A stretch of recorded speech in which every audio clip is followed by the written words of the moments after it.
Fats and carbohydrates is the fastest way to get fat. As you may know, I have stopped my war on carbs. The war on carbs has been ceased. I think for some people that have been low carb for many years, they may have made themselves insulin resistant. Vegetables have some amazing, great things about them, and they have some things that have maybe been overhyped a bit. If you weigh 300 pounds and you've been on a diet for a little bit, used to weigh 330, well, you're still fat. You want to break through a plateau? Do something different. All right, everybody, what's going on? So yeah, I've changed my mind on some shit. Throw me in jail, I guess. You know, over the years, hopefully a lot of you guys recognize that I have been open-minded with a lot of things, or at least I try to be. We all have blind spots, so you can be like, oh, no, you're not open-minded, you're a dick. That's okay. I wanted to address some stuff that, you know, came up in a video that we shot a couple days ago, and there was a lot of commentary. There was like 660 comments or something like that in one of the YouTube videos. And keep the comments coming. You know, whether you agree or disagree, I want to hear from you guys. So please keep those comments coming because it's actually helpful and it's easier for me to make content when you guys are kind of riled up about certain things. But as you may know, I have stopped my war on carbs. The war on carbs has been ceased, and I'm experimenting, but that's what I've been doing from the beginning. So I'm not trying to backpedal here. I'm not trying to take a giant step backwards. So when I was doing a low carb diet, I was low carb and with higher amounts of fat for many, many years. So to be carb phobic when you're eating a lot of fat actually makes sense because carbohydrates will indeed, not carbohydrates, I should word this differently, but adding carbohydrates into a diet that has a good amount of fat, if you're over your calorie amount, it's going to lead to body fat gains. Fats and carbohydrates and having your calories over your amount is the fastest way to get fat. It really, truly is. And there's really kind of no escaping that. Now, what you could do is you could do some nutrient timing and you could do some carb cycling and some fat cycling, I guess. And you could shuffle things around a little bit to where you could kind of do fat and carbs. You also can count your calories or track your macros and those types of things. And you could make more room and you can manipulate things a little bit. But in general, carbohydrates and fats together is going to be kind of a double whammy. It's going to be the thing that's going to encourage you to eat more food because it tastes really good. It might be satisfying too. It might be satiating. Like it might be all of these things kind of rolled into one. And that's what can make it so difficult to stop eating when you're eating some of those foods. For myself, years ago, when I decided to start a low carb diet, I didn't really know what I was doing. I was probably like 18, maybe 17 when I started Body Opus from Dan Duchesne. But I also around that time, my brother's coach, who was a power lifter, guy's name was Ron Fedko, competed at 198, benched like 550 and squatted 7 and pulled 7, a real beast, very smart guy.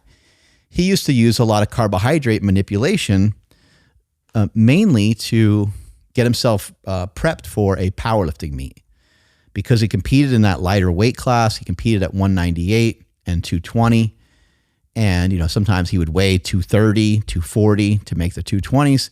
And sometimes he would weigh 220-ish to make the 198s and so on. And so he utilized a low carb and water manipulation to have himself be able to be prepped for these powerlifting meets. And in order to keep his strength, he would also eat some apples here and there. He'd eat a little bit of fruit here and there to give him a good energy source. You know, so I've been following like a low carb rhythm for a long time. I've been in sync with that for many, many years. And over the years, things have kind of changed. I've tried different diets. Obviously, when I was powerlifting, it's like there wasn't really much of a diet followed. It was like, all right, just smash protein and then smash everything else too. And that's how I got to be so fat. That's how I got to be so fat. 330 pounds, double chin, the whole thing. 330 pounds is a lot of weight to be lugging around. And even just getting myself up over 300 was a bit of a chore. But what did I do in that time frame? You know, how did I eat when I was powerlifting? I ate carbohydrates and fats. I would oftentimes eat some bagels here and there and things like that. And the carbohydrates that come from a bagel are only so bad. But a bagel turns into basically the same thing as a donut when you put cream cheese on it. Because again, it's carbohydrates and fat. A donut is carbohydrates and fat. Cookies are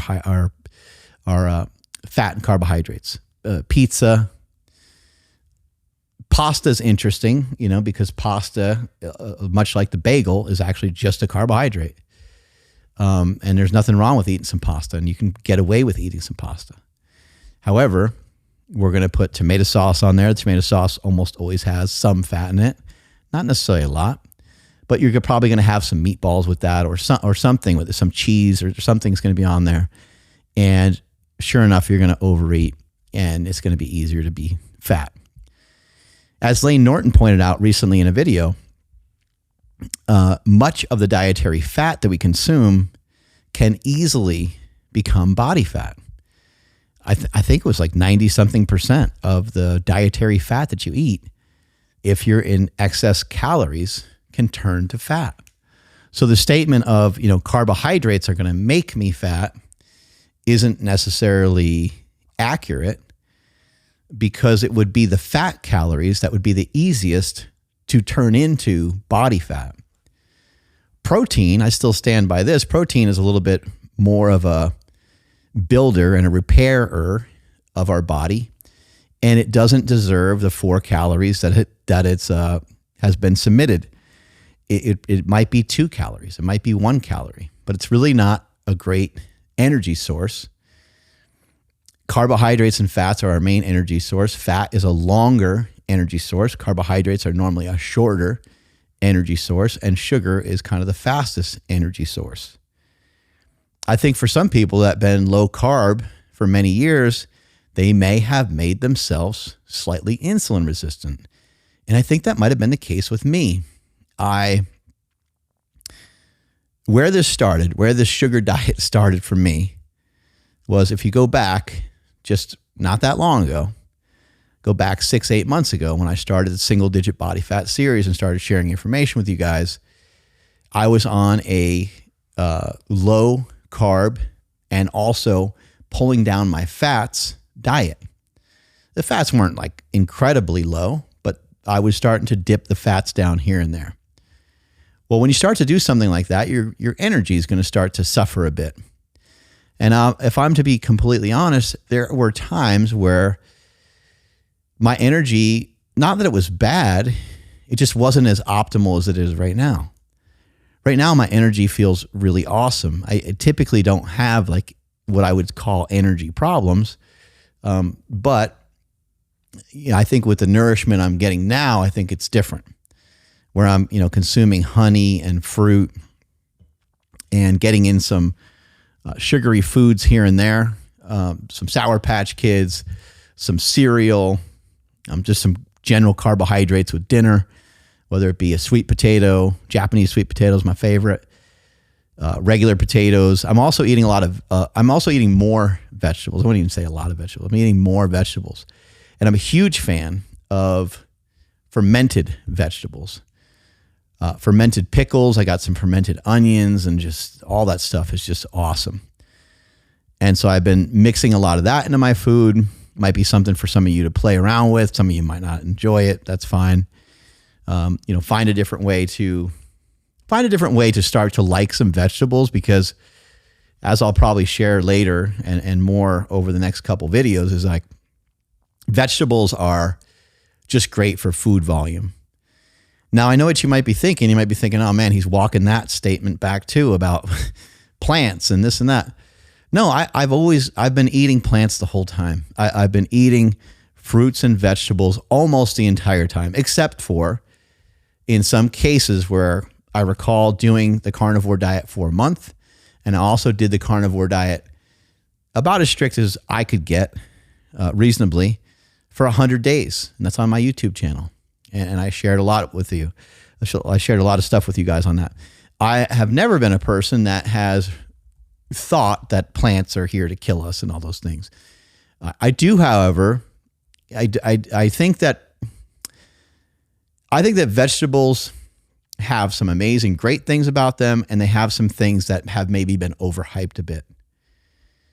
I think some of the anti-nutrients that we get from vegetables, I think that's a little overhyped, honestly. And I could be wrong. I could be wrong. I might have to change my mind on that as well at some point. But I think the hormesis, the poison, the little bit of poison that plants might give us, might actually be the poison that we need. So it's kind of my personal belief that some of what plants do, both good and bad, I think all of it ends up being a net positive in the long run. I also think there's things about plants that we still don't really fully realize and know. There's potassium and there's all kinds of different things that come from fruits and vegetables that is just a little bit tough to completely pin down. And I think everybody would agree with me that getting stuff from our food is probably our best route, even though our soil is compromised and the food might not have the same nutrients as it once did, right? But, getting your vitamin C from an orange is probably better than taking like a supplemental vitamin C. I'm not saying that you shouldn't take supplements. Maybe you should. I don't even know where I stand on that conversation. That one's a little bit tough. But to each their own on that. I think whatever research you've done and whatever you've kind of come to is fine. But yeah, anyway, the food choices that I have right now are not that much different than they were when I was waging a war on carbs. The biggest difference being in the last several months is that I have really reduced the fat calories down a lot. But meat and fruit is something that my brother and I brought up on the Joe Rogan show years ago, probably 5 years ago, maybe 6 years ago. And meat and fruit is something that I've been enjoying, fruit and vegetables with meat. And I've been doing that for a while. So this diet, it's not really that much of an adjustment in terms of that, but where it's an adjustment is really submarining those fats and bringing them down super low. Ryan brought up a picture of a dinner I had the other day, which I know some of you are going to think sounds completely gross or whatever. I had some rice, mahi-mahi, and scallops, and had some fermented vegetables with all that. And it was just like completely unbelievable. Now, after you finish a meal like that, it's kind of interesting because you hammered a lot of food. But you're like, man, that was good. And I'm definitely full, but you almost feel a little hollow too. So it's kind of like at the end, you're like, man, I don't get that, didn't hit the spot, so to speak.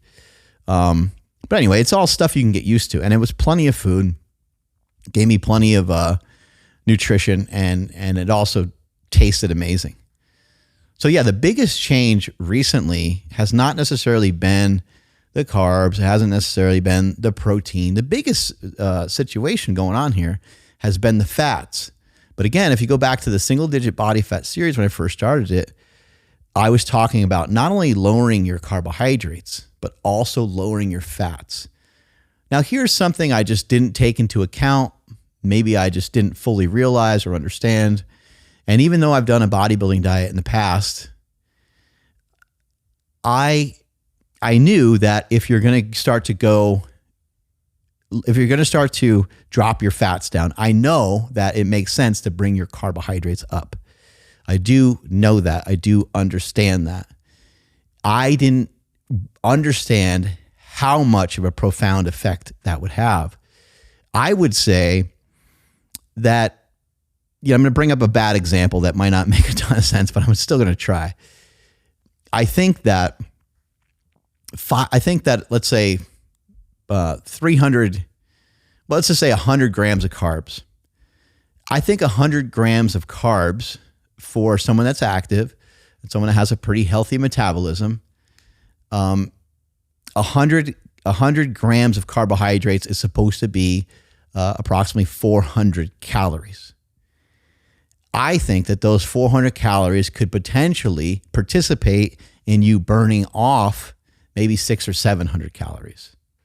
Is kind of the way I'm looking at it. So hopefully everyone's kind of following along. I think it's going to help with your NEAT, your non-exercise activity thermogenesis.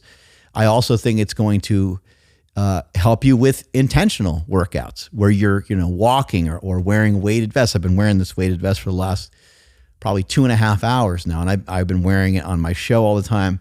I'm actually lifting this mace right now while I'm talking to you guys, and I have a workout planned a little bit later today.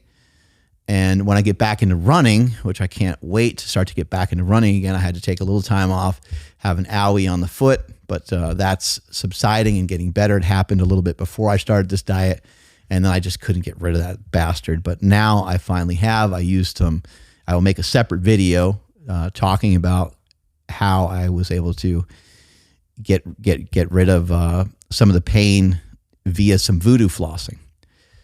But yeah, I wanted to address, there was a lot of comments and a lot of questions that came in on the video. I think sometimes people get mad at me. There's been statements of me like turning my back on powerlifting or turning my back on the people that like made me famous or something like that.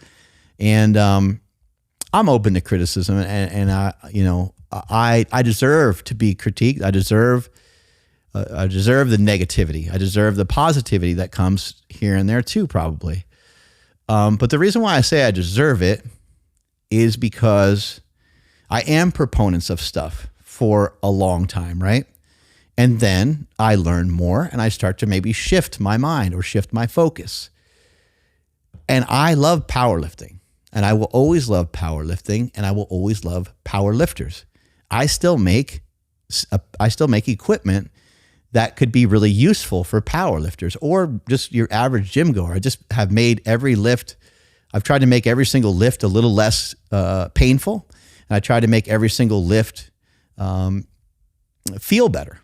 So that's the invention of the slingshot, supportive upper body device for push-ups, bench press, dips. I created that so that bench pressing is easier and more comfortable, and that people that are even injured can still bench press. So I haven't abandoned like my company. I haven't abandoned power lifters or powerlifting. I personally do not compete in powerlifting anymore, but I still do lifts that represent a squat, bench, and deadlift to some capacity. I do them every single week. I love lifting. I love lifting for strength. I love lifting for looks. I love lifting for all of the great benefits that it brings us. And I love having fans. I love meeting fans. I don't know if I get some sort of medal for this, but I think there's not a person in the fitness industry that has more goodwill passed around than me. I meet fans. I meet different people, and I am so happy with, I guess maybe the way that I built my career, if that makes any sense, because of the way that people treat me. I can't even believe it a lot of times. I don't feel, it feels weird. It feels weird, to have people consider me, fitness influencer royalty or something like that, any of that kind of stuff. It's a little strange, but I think the reason why people may say some of those things is because I'm trying to share information that I'm finding as I find it to be useful for me, and then I'm sharing it out. So if it seems like you're like, man, this guy just keeps changing his mind. He was doing this, he's doing that. He failed at this, he failed at that, da-da-da-da-da-da-da. I haven't failed at nothing. I weighed 330 pounds and I was powerlifting and I was squatting over 1,000 pounds. And now I weigh 215 pounds and I'm working on being 200 pounds so I can run 400 meters at 50 years old in under 60 seconds. And I'm excited. I believe I'm going to be able to crush that goal.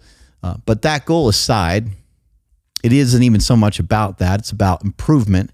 It's about taking myself from where I was at 330 pounds, a big, fat, stiff power lifter, and trying to trying to not only gain some of the athleticism I had when I was young, because I was athletic when I was young, but I wasn't crazy athletic. And I'm trying to become more athletic than I've ever been. So even when it comes to the 400 meter, I don't want to be a specialist. I don't want to just sprint. I want to be able to cut. I want to be able to go out for some passes and run around and throw around a football and catch a football and dive underneath the football. And I want to be able to do all that shit. So even as I go for this, track endeavor, there may be a time where I call it quits on it and maybe I don't make the goal. I don't know. Anything's possible. And then I start talking to you about like how important it is to move laterally. But in the background, I already know how important it is to move laterally. In the background, I already know how important it is to jump. In the background, I already know how important it is to throw. In the background, I already know how important it would be for me to start throwing some kicks and getting more into like striking and stuff like that. So I already know all these things. It's just a matter of like, what am I going to input and how much time am I going to spend doing some of these things?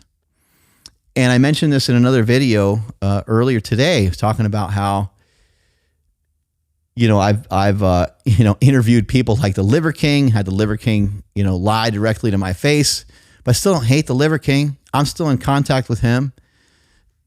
Just because somebody maybe shares something in a different way than maybe I would go about doing things, I'm not going to just turn my back on that person. I've had every different person you can think of. I'm pretty close with Sean Baker. Sean Baker's a great friend of mine, but I still interviewed Cole Robinson.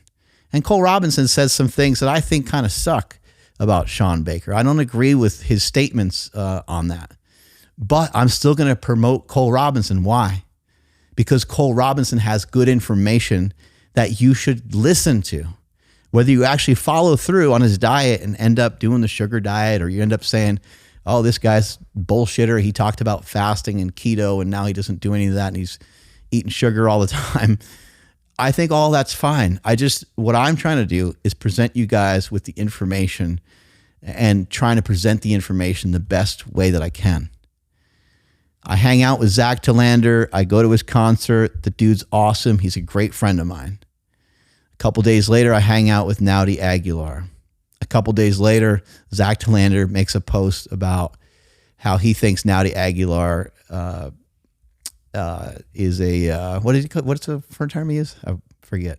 Oh, charlatan. Charlatan. There you go. Yeah, it's a charlatan. And I disagree. But Zach is my friend. Zach's my homie. And I made really good contact with Naudi when I went out there with him. I would consider him a friend. Even though he and I haven't like personally known each other really well for like a long time or anything like that, he's somebody that I would consider to be a friend, especially the way he and his team treated me when I went to Functional Patterns. So a lot of times I'm changing my mind on stuff based off of some soft beliefs that I have that are lingering around in the background.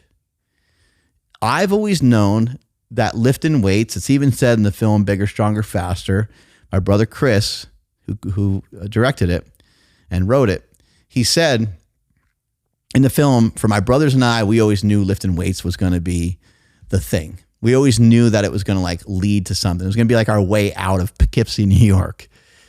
And, I think that's such a great statement. We don't know why. We don't know why we were, halfway gifted at lifting without a ton of lifting, just a little bit stronger than some of our friends right from the jump. But we knew that we should do something with that gift. And I think all three of us, me and my brothers, all three of us really felt strongly that this was something that we need to do, and we need to try to like do this on some sort of big level. We didn't know why. We didn't know what for. We had no idea of any of those things. But we knew that we wanted to plant a flag in the ground and have people know and understand some of the things that we know and understand, so that maybe if they understand it better, maybe they'll love it the way that we do. And that's really what I'm trying to promote and share all the time. I think that if people could feel like 1/16 of the way that I feel every day about training, working out, rope flow, jumping, sprinting, lifting, whatever it might be, that I think it'll be a better world, because I have been very fortunate to where I don't have a lot of anxiety. I don't have a lot of depression.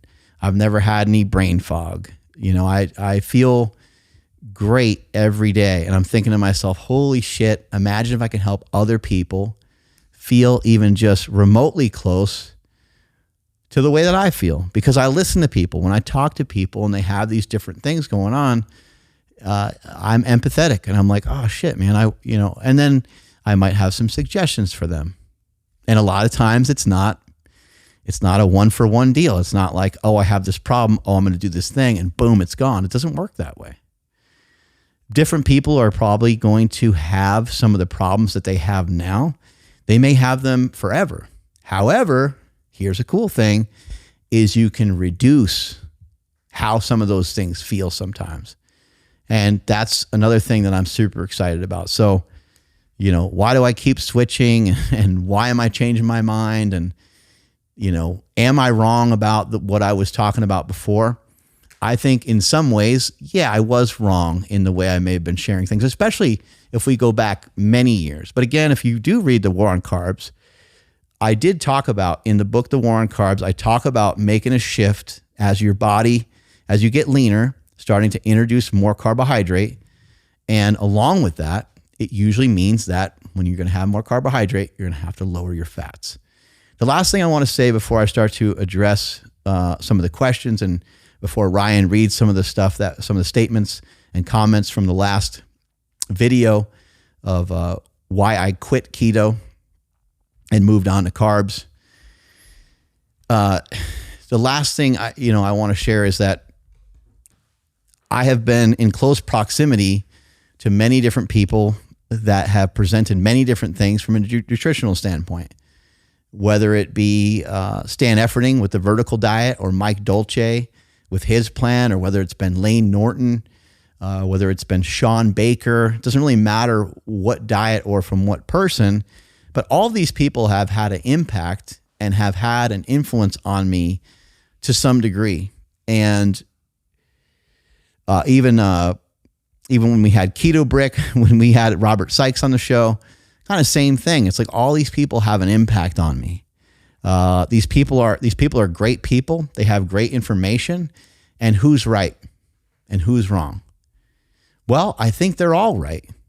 And I think they all might be wrong as well, because most of what they say really, really does hit, right? But sometimes some of what they say may not apply to everybody. So what I mean by that is, like Robert Sykes said, the more he dove into keto, the more that he felt more betterist, the more that he felt more awesome. And other people have kind of reported different feeling. They did keto more, they tried to keto harder, and things got kind of worse for them. And some people have tried the vertical diet, but they've done the vertical diet maybe like in the slightly wrong way. And you hear that about keto sometimes. Someone does it kind of in a slightly wrong way. They're having like keto, they're having like these fat bombs and different things, and they're not really doing the diet maybe exactly the right way. And the same thing can happen with something like the vertical diet, which tries to give you a nice variety of foods to eat. But because there's no real restriction, the only restriction is how much calories you consume when you're trying to lose body fat. And in the case of Stan's diet, what a lot of people did with like Monster Mash is they would have, 80-20 ground beef with rice. And good luck trying to lose weight on that. Like that's for your 16-year-old boy that you're trying to put some muscle mass on. You get him that and maybe throw a little butter in there, right? But most people are going to gain body fat from eating that way. But Stan, even in his book, and he talks about it when he does his seminars, like maybe like around 30% of your calories maybe are going to come from fat. And if you're going to bodybuild and you're going to step on a stage or something like that, it's going to be even less. So for myself, have I been wrong? I've been just as wrong as anybody else in the fitness industry. But most people are not willing to admit that they're wrong. So was I wrong with some of the information I shared? Yes, I was wrong. And I'm going to continue to work on getting better, and I'm going to continue to work on learning more. I don't recall ever really making a statement saying like sugar's bad or carbs are bad. However, I may have influenced you or led you to believe that by sharing some of the information that I shared. I want to further say it's easier sometimes just to say shit's bad, right? It's just easier, right? So it's just simpler. Ice cream is bad. Do I believe that? Yes, I do. So he's like, well, what if you count your calories? Okay, fair enough. You're right. If you track it and you don't overconsume it, then it's fair game. I agree. But it's easier for me just to tell you, dude, there's really not a great place for ice cream in your diet. I have a friend that I've been helping recently, and he had a little breakdown the other day, and he ended up cruising through some fast food. And, he's like, hey, I effed up. I had to tell somebody. I'm like, hey, it's awesome. And I didn't need to say anything else. I just was like, hey, I'm glad you told me. That's okay. Well, let's try to focus on not having the rest of the night turn into a binge, and let's have you start to head in a more positive direction. What else are you eating for today? How do we get ourselves back on the right track? But these things, they're going to happen. But my friend didn't need a speech about fast food being bad. Fast food is bad. And I know some people will say, well, what about going to Panda Express and getting steamed chicken and broth? I know. I know there's certain things you can do at some of these places to manipulate the food that they have. But it's easier. Like, let's just don't go to fast food. Can you eat some, In-N-Out burger, get it without the bun or something like that here and there when you're in a pinch and you're trying to just get your protein and fat and you want something delicious? Yeah, of course you can. But for the most part, donuts, cookies, ice cream, pizza, things that contain large amounts of fats and large amounts of carbohydrates, it's just easier to stay away from them. And lastly, I'll say, just stay away from anything that is going to be a trigger. Stay away from anything that's going to be a trigger. So even if you were to eat something that is on your plan, but it's a trigger, then don't do it.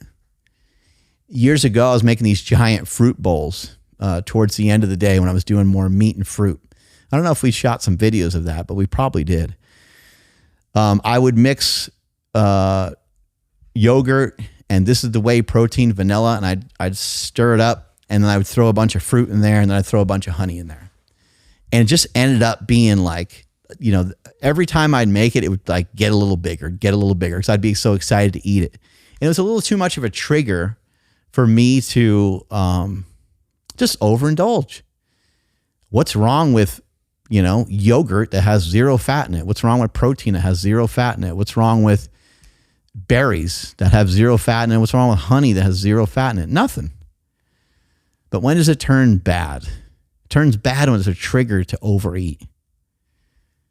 And I just think that at that point right there alone is a powerful statement. And no matter what diet you're utilizing, ketones or extra energy, extra calories, because you're going to go do a workout or something, we need a lot less than what you may think. If it's a professional bodybuilder, does a professional bodybuilder need 400, 500, 600 grams of carbs? They're pretty big, right? Like, so, maybe they do. But for you to go do your workout where you're going to do 3 sets of 3 of bench press, you're going to do a little bit of accessory, like how many carbs does that need? 150 carbs? It probably just doesn't need that much. Like, you probably don't need to eat like you're a sumo wrestler. So these are all things to kind of think about. And maybe in some cases you do need it. So it's hard to sometimes judge but we can run off a lot less food than what we think. So yeah, Ryan, if you can read off some comments from the last video, let's get rolling on those. Sir Greta says, I have a poor relationship with sugar and carbs, not good with moderation. Fatty meats and veggies get me where I need to go. That's spectacular, you know, and if that's something you're in recognition of, that's great. However, it might be a decent idea just to explore some testing, you know, kind of the, let's just call it like the Dorito experiment.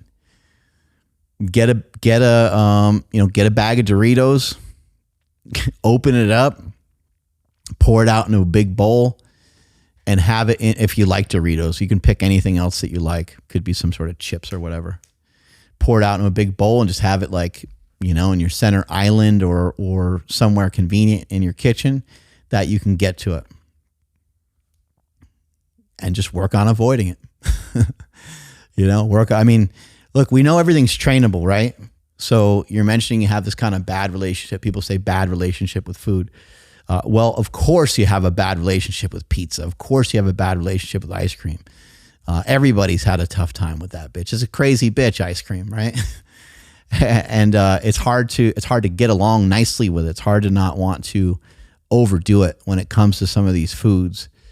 However, how cool would it be if you gained control over some of those things? I think intermittent fasting for myself is something that and which I still utilize, by the way. And that's something I need to point out, is that I'm still going to utilize all these diets. Like, they're not going anywhere. I'm talking about it because I think people are shocked when they hear like, oh man, he's starting to eat like sugar and starting to eat carbs. And he really cut down on the fats and stuff, because it is quite different than what I was doing previously, right? And yeah, you're going to sensationalize it a little bit for the internet, but I'm going to utilize, you know, many different strategies. And so for this guy that mentioned, he does great with, he does well with the protein and fats and some vegetables. That's great to know, but are you still making progress is really critical. And you said that you do better with that. I want you to question that. You do better than what? Like, are you still fat right now? Like, if you're still fat right now and you're not really making that much progress, like in the last year, how much weight have you lost? Just because you haven't lost weight in the last year or so doesn't necessarily mean that your strategy is poor, but for some reason you are having a hard time in following your strategy. You know what I'm saying here? Like, so if you weigh 300 pounds and you've been on a diet for a little bit, you used to weigh 330, well, you're still fat, right? You still have a lot of body fat to work on. And if you now have been stuck at that 300 pound mark for a while, again, it doesn't mean your diet's a failure. It means that for whatever reason, you're having a hard time sticking to your diet, which means you need to abandon your diet or make some small changes to your diet because it ain't working. The scale is the way that you measure these things. Calorie counting cunts will tell you other things. I do think that counting calories can be effective for people, so don't take that the wrong way. I just think it's a stupid thing to do. I just think you just weigh yourself. I think it's just to me, it cuts down on everything. Your weight on the scale when you're in a weight loss phase should be going downward. And I know some people are like, oh, well, sometimes I'm training a little harder and you got muscle mass. It's like, come on, dude. Seriously? Like, no, that ain't the way it works. If you're 30, 40 pounds overweight, you should be able to lose weight fairly fast, a couple pounds a week for many weeks, And then once you're somebody that has already lost substantial amounts of weight, like if you already lost 50 pounds and you've been in Stall City now, you've been stuck, that's a different story. That is a little bit different story, but still, you still need to find a different strategy, because why have you been stuck at the same weight for 6 months? It doesn't make, it's whatever you're doing, it's not working, right? If you were trying to get stronger You kept going to the gym and you just kept squatting 315, squatting 315, squatting 315 for a 1 rep max. And let's say you hired a coach, right? Now your ass is on the line a little bit more because you got finances involved. You hired a coach, costs $200 a month, right? Your gym memberships, X, Y, Z, and so on, right? You spend a lot of money and you're taking a lot of time to try to do all this stuff. And all you're squatting is 315 over and over again. 315 is a nice squat, but you didn't want to end there. You were hoping that you're going to squat 405, especially after hiring a coach. And you just still squatting the same old weight. Like you just wouldn't do it, right? You wouldn't continue down that path. You would say, shit, I need a different strategy. I either have to communicate with my coach differently or tell him like, hey, you know what we're doing is, I'm doing these Bulgarian split squats. I'm doing all these movements that you told me to do. They're not yielding the results I'm looking for. And then you would try something different. And then next thing you know, there's 325 and 335 and so on. That's how you break through a plateau. People ask about plateaus all the time. You want to break through a plateau? Do something different. I first started hearing about transcriptions from Thomas DeLauer. Yep. And, Thomas is somebody, it's an animal with working out. You got a chance to work out with him. I worked out with him. And he's kind of always on the front lines of like, finding out about these new companies that have cool things. But I didn't really realize that Transcriptions was the first company to put out Methylene Blue. And now look at Methylene Blue. It's so popular. It's everywhere. It's one of those things. If you guys listen to this podcast, I'm very iffy with the supplements that I take because there's a lot of shady stuff out there. You got to be careful. The great thing about Transcriptions is that when people want to get Methylene Blue, usually they'll go on Amazon, they're going on these other sites. It's not third-party tested. It's not dosed. A lot of people end up with toxicity from the blue that they get because there's no testing of it. Transcriptions, they have third-party testing for their products. It's dosed, so you know easily what exact dose of Methylene Blue you're getting in each troche. So you're not making some type of mistake. There's not going to be anything in it. It's safe. You can have it dissolve and you can turn your whole world blue if you want, or you can just swallow it. They have 2 different types of Methylene Blue. They have one that is, I believe, dosed at 16 milligrams, and they have another one that's dosed at 50 milligrams. So make sure you check the milligrams. I don't recommend anybody start at 50 milligrams, but the 16 I feel is very safe. You can also score the troches, and you can break them up into smaller bits. Yeah, that's what I do. And in addition to that, on top of the Methylene Blue, they have a lot of other great products and stuff as well. They got stuff for sleep. They got stuff for calming down, all kinds of things. I gotta say, I use it about 2 or 3 times a week. I use it before jiu-jitsu. And the cool thing that I've noticed, and I've paid attention to this over the past few months, is that after sessions, I don't feel as tired. So it's almost like I've become more efficient with just the way I use my body in these hard sessions of grappling. And it's like, cool, that means that, I could go for longer if I wanted to, and my recovery is better affected. It's pretty great. I know Dr. Scott Schur, we had him on the podcast, and he talked quite a bit about how he recommends Methylene Blue to a lot of the athletes that he works with. Yeah. And they're seeing some profound impacts. And one of the things I've heard about it is that it can enhance red light. So those of you doing red light therapy, or those of you that have some opportunities to get out into some good sunlight, it might be a good idea to try some Methylene Blue before you go out on your walk or run outside or whatever activity it is that you're going to do outside. And this stuff is great, but please, first off, they have that stuff for staying calm. They have stuff for sleep. But remember, this stuff isn't a substitution for sleep. This isn't a substitution for taking care of your nutrition. This is supposed to be an add-on to all the things that we already should be doing. And it's going to make things so much better if you're doing everything else too. And I think this is just a little different too than just adding some magnesium to your diet. I think this is a little different than... Yeah. Treat these things appropriately. Make sure you do some of your own research. But if you're taking medications, SSRIs, you better talk to your doctor first. Don't be popping these things. And if you're taking any medications at all, it'd be good to double, triple, quadruple check and make sure that you're safe. Transcriptions has a lot of great things that you need, so go and check out their website when you have the opportunity. Strength is never weakness, weakness never strength. Catch you guys later. All right, Shelby McLaren says, I just don't see the need for all the sugar. No doubt it works for crazy energy, but it really ramps up appetite for me. I think some fruits and veggies and starchy carbs and lean meats is the way to go. Practically a bodybuilding diet. Maybe a low protein if you have a lot of fat to lose. Again, you people are awesome. When you start to look at a YouTube video that you put out and it has 600 comments, you go, oh shit, right? Not all the comments are negative. Like, you guys are smart. the person that mentioned that they are eating the protein and fats and vegetables, that's awesome.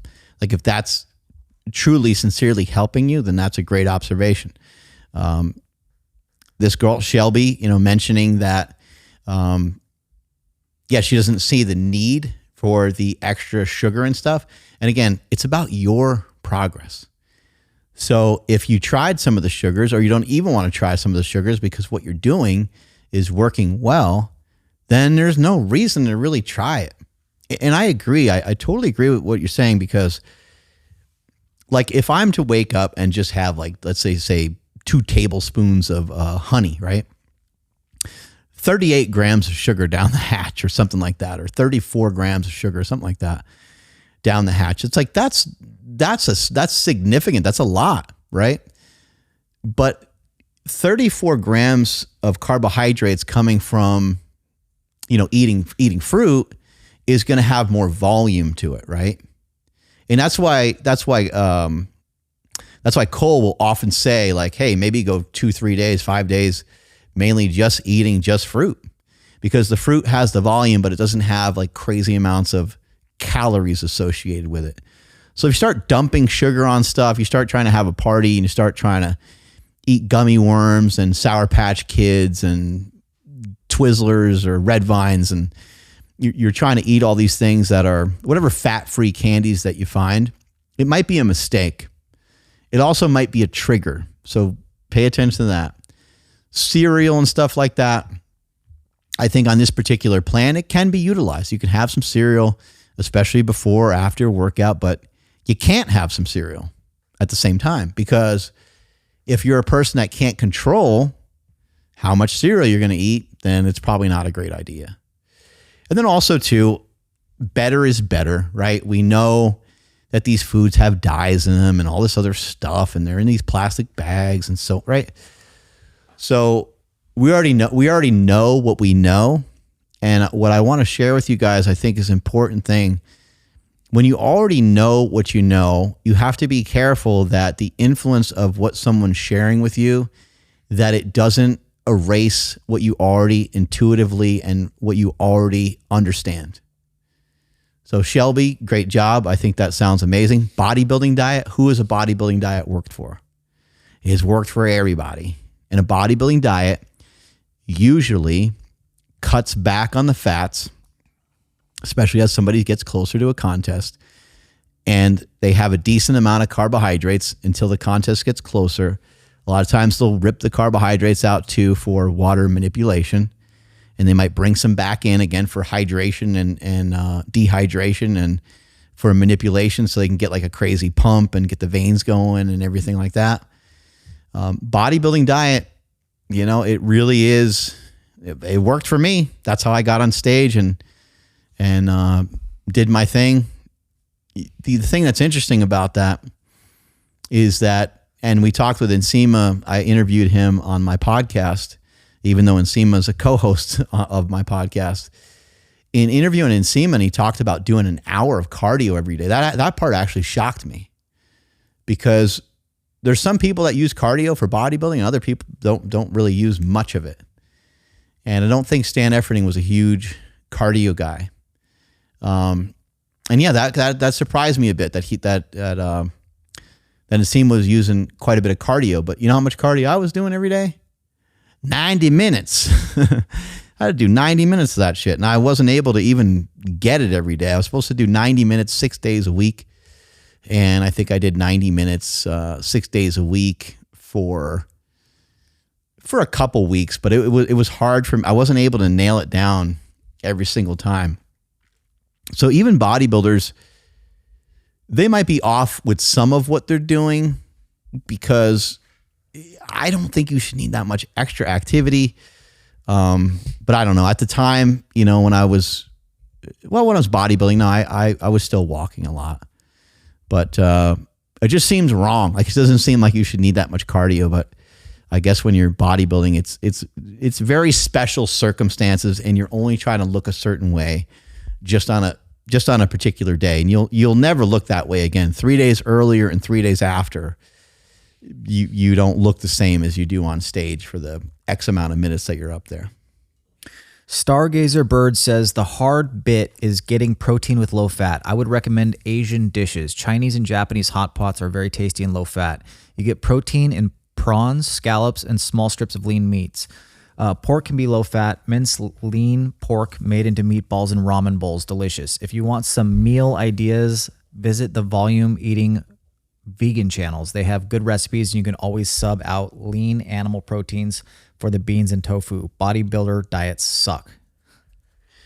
Yeah, it's one of the reasons why people don't really do them. You know, a bodybuilding diet can be really challenging. Thank you for that information on a hot pot, though. I don't even really know if I know what that is. I do know, again, like Panda Express, you know, they have like steamed chicken, and it's real flat, and it's actually pretty tasty, but it probably also like has a bunch of crap in it just because it's from Panda Express. You know, some of these, what you're gonna always have to watch out for, you're gonna have to watch out for perpetrators that you think would be innocent. You know, like I was looking at some teriyaki sauce the other day, and teriyaki sauce has fat in it. It doesn't always have that much fat in it, but you're like, oh man, like why can't it just be straight up like sugar and salt? You know. So you're going to have to just pay attention to some of those things. Like if something just, you know, bumps up your meal by 3 grams of fat or 5 grams of fat, it's really not a huge deal, right?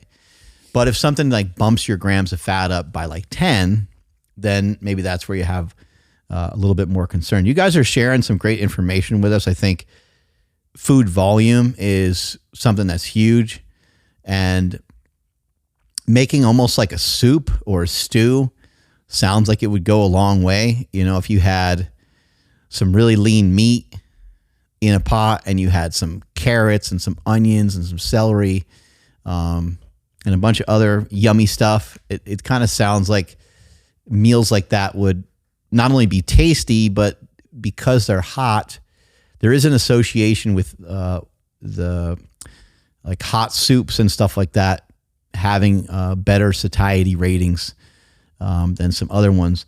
I want to also mention quickly that Ted Naiman has put out a new book. I think it's like satiety per calorie, I think is maybe what it's called. I forget the name of it, but Ted Naiman, you know, has been talking about protein leveraging for a really long time, and he shares out some really great messages. And what he says is that the more that you kind of ramp that protein up and the more that the fat is absent, he's like, so you just get hungry.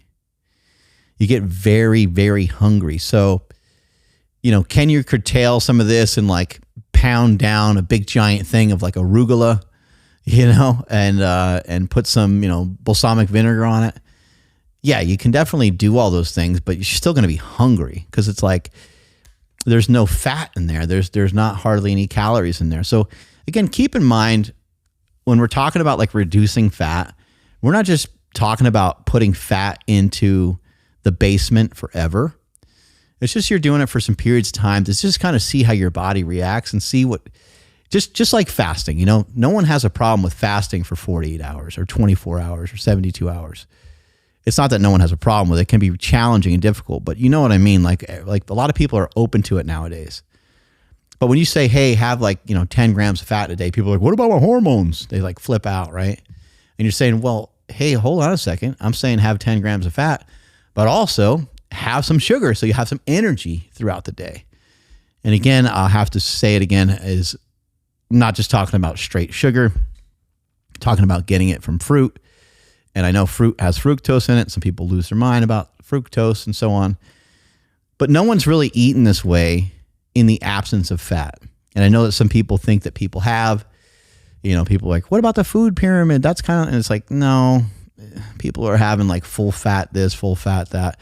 I know that people talk about butter being healthy and you know, whole milk being healthy and all. The problem is those things may have been healthy, but we are so unhealthy. We are way too fat. Look around, look to your left, look to your right, look straight ahead, and even look into the mirror, and you're going to see fat people everywhere. And when I say fat people, I'm only talking about someone being like about 40 pounds overweight. Because I think you're in that category when you're 40 pounds overweight. I'm sorry to break it to you, but you're in that category.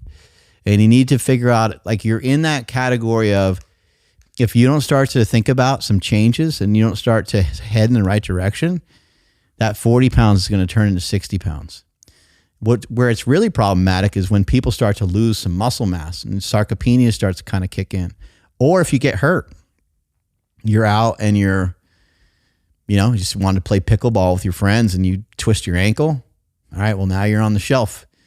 Now you can't go to work. Like, you can't do this, you can't do that.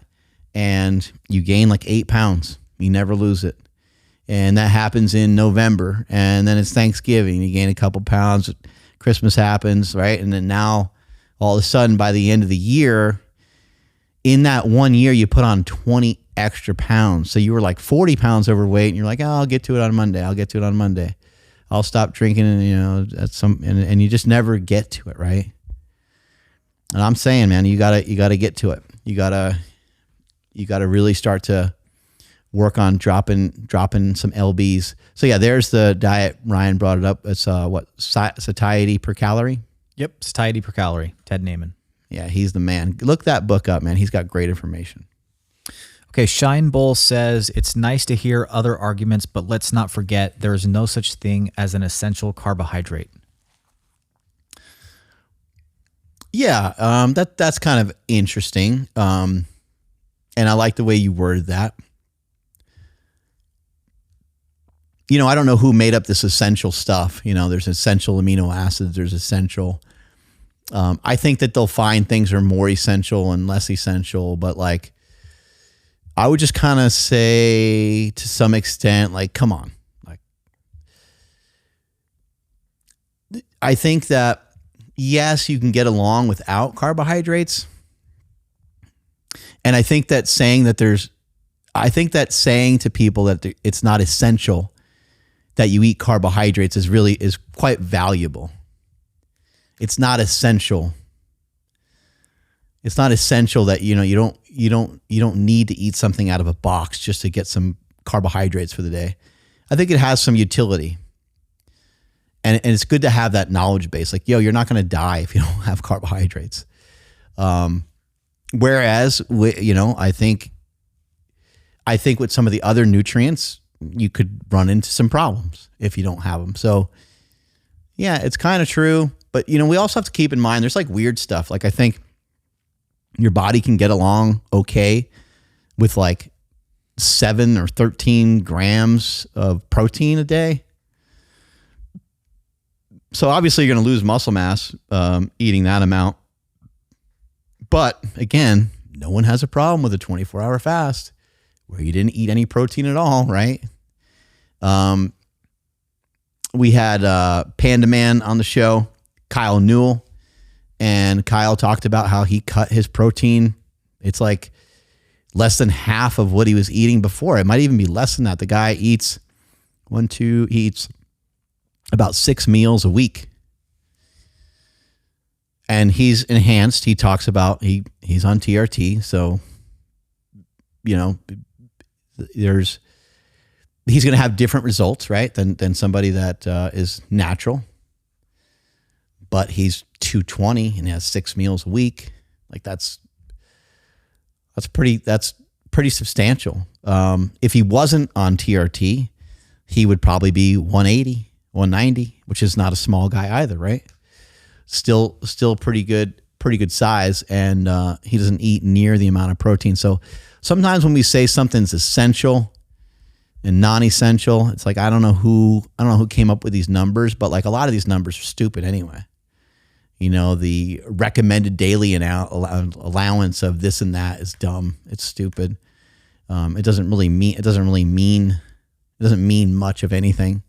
I don't really believe in a lot of that stuff. Lastly, I'll just say, glucose is so important to the body that the body continually makes glucose. And the body is so smart that it makes glucose to the tune of, if you're a low carb person and you've been, or it was like a no carb person for a long time, it's likely that your glucose is higher than someone who is chronically hammering some carbohydrates. It's super interesting. It's some really interesting information. Somebody may be able to debunk that a little bit. Like I'm not saying that that's a fact, but I've seen some numbers like that before. And I know that that can happen. So someone who's low fat, which is interesting, right? And it kind of goes to your point of carbohydrates aren't essential because your body's going to make them. Your body's going to turn, your body's going to go through some gluconeogenesis, or who the hell knows what the body's doing sometimes. I don't think everybody knows all the time what the body's doing. But it's so important to your body that your body's going to figure out a way to get glucose from somewhere, that it's important. But like, why not just get it in your diet? Like, it just seems easy.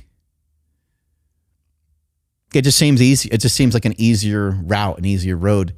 And the way that you would do that is you would just eat 30 to 60, maybe 70 grams of carbohydrates a day. And you would just circumvent that from your body kind of scavenging, perhaps, the protein. But yeah, I don't really like looking at the science that much that way, because it's not something that I'm not a material expert when it comes to really diving in and looking at the study of the study of the study of the thing. I just know a little bit more the outer fringe parts of it. Okay, Graham Crawford, he says, changes like the wind, this fella. If y'all work out as much as this fella, you could basically eat whatever the F you want. He's basically a professional athlete. It's not the diet. Yeah, hey, I'll take that as a compliment. Professional athlete. I think what this guy is alluding to is the fact that many diets work. Many of the nutritional interventions that I've used, I mean, someone could say, hey, you looked great 4 years ago, or you looked great 6 years ago. And it's because I've worked on being in good shape, and it's because I'm on a diet. So I've said this many times before, whether I've been meat-based or carnivore or keto. I've talked about this many times. I've agreed with Stan Efferding when he's been on the show, saying compliance is the science. It's not the diet. It's not like the diet. It's a diet, right? You don't get to diet down and then never diet again.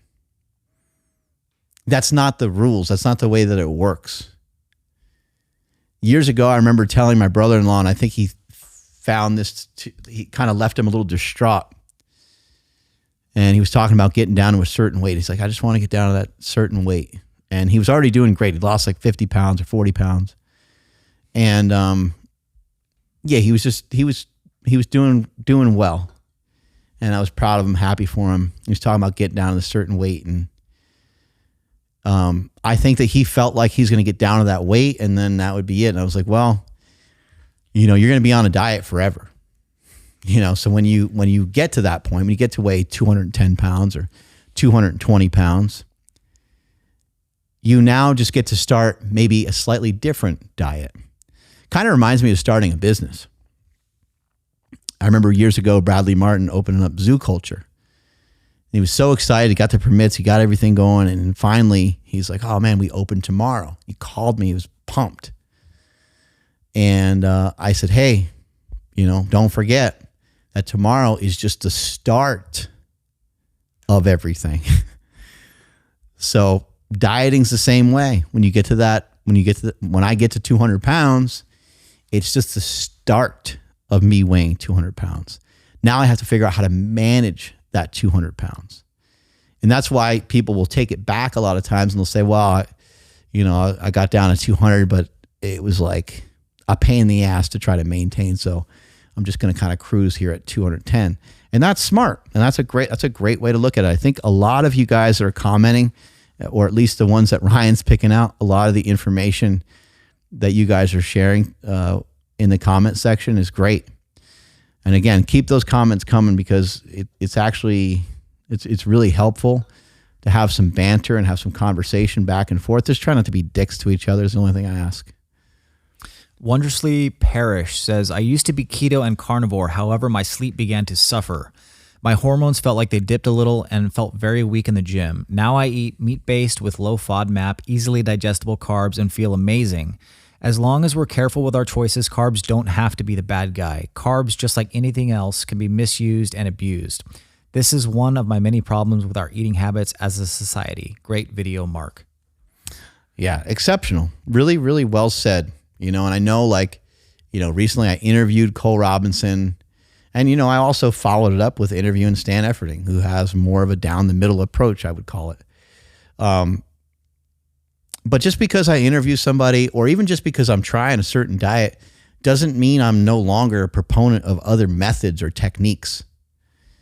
I will always be a fan of the ketogenic diet. It has a lot of utility. I think it was Peter Itea who talked about the different R's. There was different ways of restricting. And he talked about you either are restricting a macronutrient in the case of keto or low carb, you're kind of almost eliminating a macronutrient, right? In the case of low fat, same thing. You're eliminating or restricting a macronutrient. In that case, it's fat, right? You have, and then another restriction that you could utilize is time restricted feeding. I only eat even if it wasn't necessarily restricted time, but if it was just I eat at 12 and 5 every day, I eat at noon and 5 p.m. every day, you get great results with that. Most likely, unless you just ate like a lunatic at those 2 times. But if you could follow through with that, you now have a regimen, you have a schedule. But yeah, time-restricted feeding is another technique that can be great. There are so many ways to try to figure out how to diet. I mean, you can tell me, man, I'm ferociously hungry. I do not know what's wrong with me. It's crazy. I can say, okay, well, if you can do what I'm about to mention, then you're going to get great results. It might be a little tedious or it might be a little hard to figure out how to manage this, but here's what I need you to do. Every single time you're hungry, you need to eat, and here's what you're going to eat. You're going to eat 5 hard-boiled eggs, just the egg whites, and eat an apple. Every single time you're hungry. So if you're hungry 3 times a day, or if you're hungry 5 times a day, you're going to eat 3 or 4 or 5, hard-boiled eggs, only the egg whites. The egg yolks are easy to throw out. Plus they're gross. They're always kind of overcooked and they're hard to eat. And you're going to eat an apple and get the biggest apple you can find. Get some gigantic fucking apple. And if you were to do that, you would be able to lose weight. I mean, that's an actual diet strategy that people have talked about. People talk about the apple diet, where before every meal you just eat an apple. It's a great idea. Why would you eat an apple before you're going to eat? So you don't eat so much. Kind of like the double dinner, kind of like protein leveraging that I've talked about many times, where before you eat some straight protein.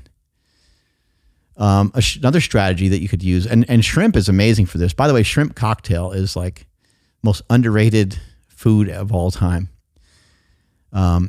If you don't like shrimp, you can just you can do chicken, but you can also do canned chicken breast is a great one. But if you were to come home from work at say 5 p.m., 6 p.m. and you're ferociously hungry, rather than raiding the pantry, eat that thing of protein, whatever the protein is, not a protein shake. It's not going to work quite the same, but you could use it if you really needed to. Again, your options are egg whites, shrimp cocktail, which shrimp cocktail is available at so many stores. It's already pre-made for you a lot of times, or you just get some cocktail sauce and buy some cooked shrimp. Boom.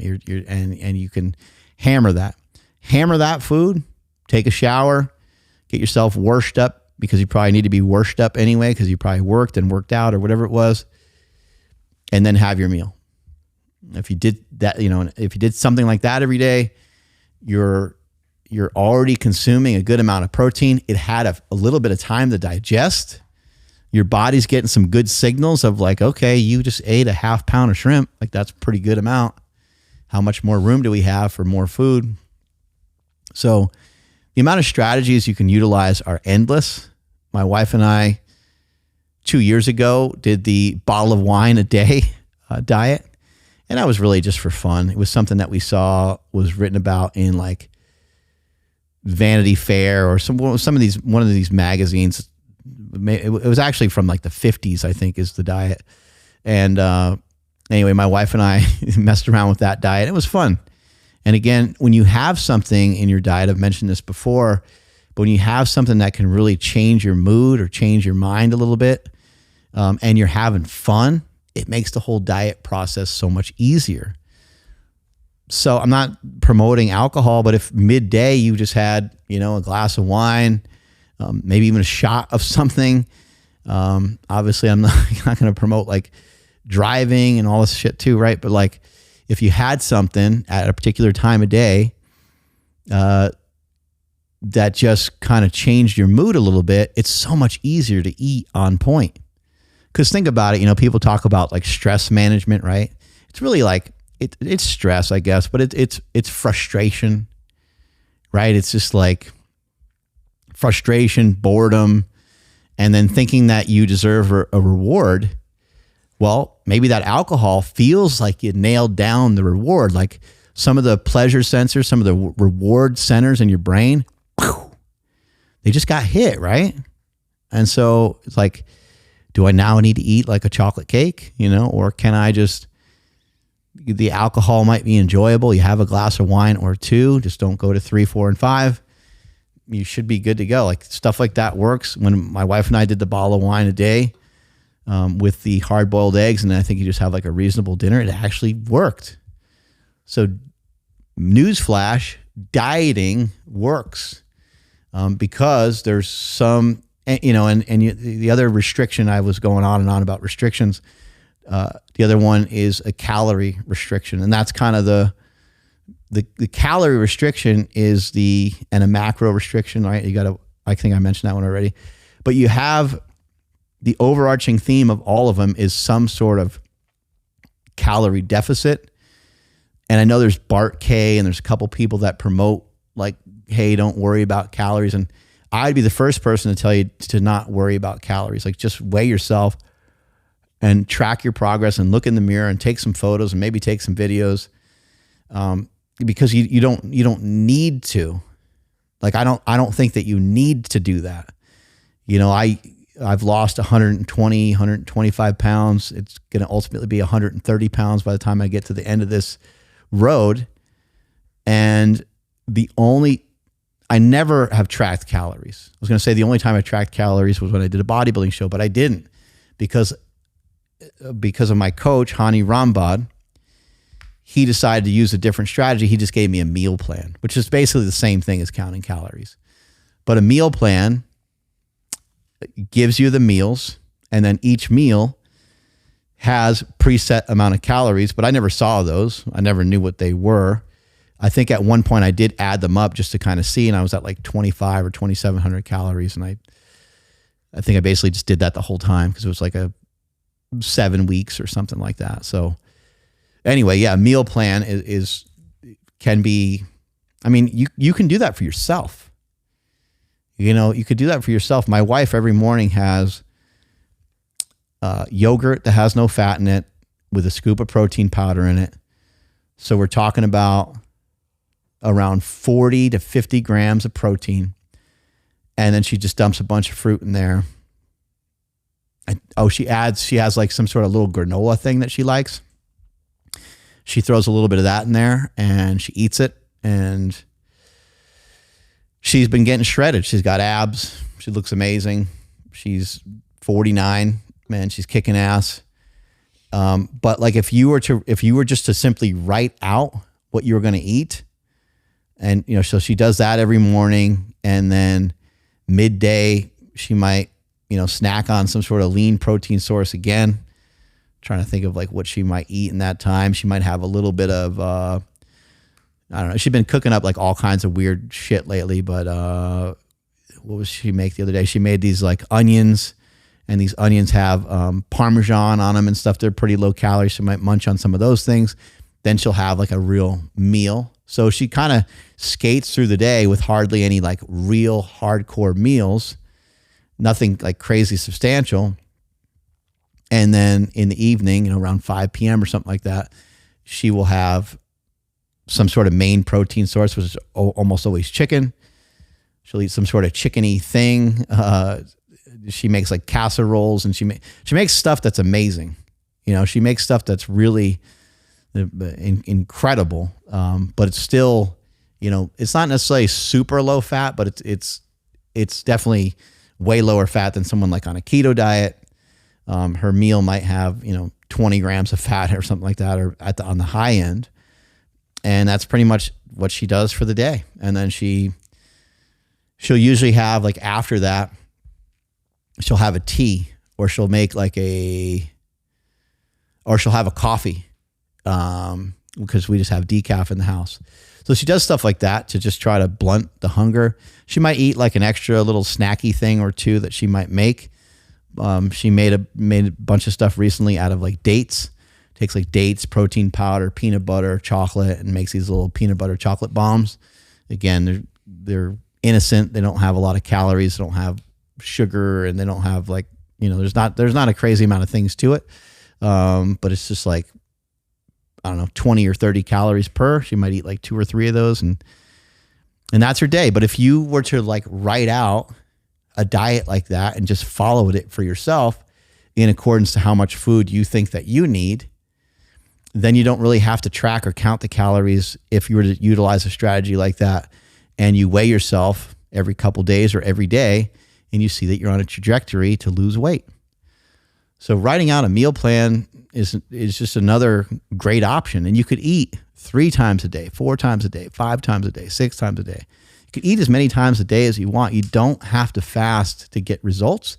But what's awesome is you can fast to get results. So you could just eat in the morning. What I recommend for people that have kind of more like a 9 to 5 is, I usually tell people, hey, fast the whole time you're at work, but bring some food with you in case you get incredibly hungry on that day.